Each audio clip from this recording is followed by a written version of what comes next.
JJ Dillon. You know, this thing with Ronnie Garvin is all coming into place, into proper perspective. You know, I don't know if anybody sitting out there ever has been knocked out, but I have in my career. I've been knocked out a few times, and it's a pretty sickening feeling because the blood pressure drops so low. When you pass out, you don't dream, you don't do anything, and when you come back around, it's a harrowing feeling.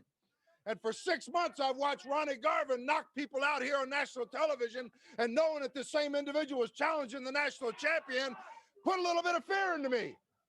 But now you see the entire situation has reversed because the 23rd of May in Norfolk, Virginia, Ronnie Garvin was knocked out for the first time in his career. Carried out, too. And he was carried out where he was looking up at the lights of the ceiling trying to wonder where he was. So now, Ronnie Garvin, you load up your tape. You issue your challenges. You come to the Great American Bash and you challenge the national champion. But in the back of your mind, Mr. Garvin, think back of that sickening feeling. Norfolk, Virginia, when you were knocked colder than a wedge. And think of that harrowing feeling when the blood pressure started to rise and you were going out on that stretcher and realize where you were and realize what happened and come to the realization that this man did it and he can do it again and he is going to do it. You know, Tony, JJ, all you people out there, I come out here every week with the National Heavyweight Championship belt, and everybody thinks or seems to think that it was handed to me on a silver platter. Now you think back on national television, the start of the demise of the American Dream, Dusty Rhodes.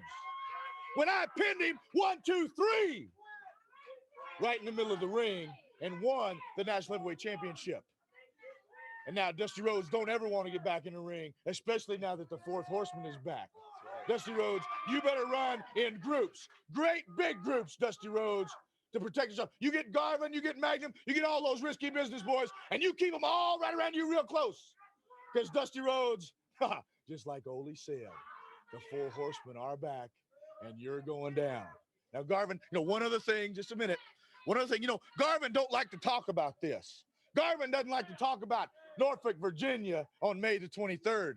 Maybe, JJ, if he doesn't talk about it, it never happened. But he said, I quit. Huh. That's it. Fans, we're coming right back.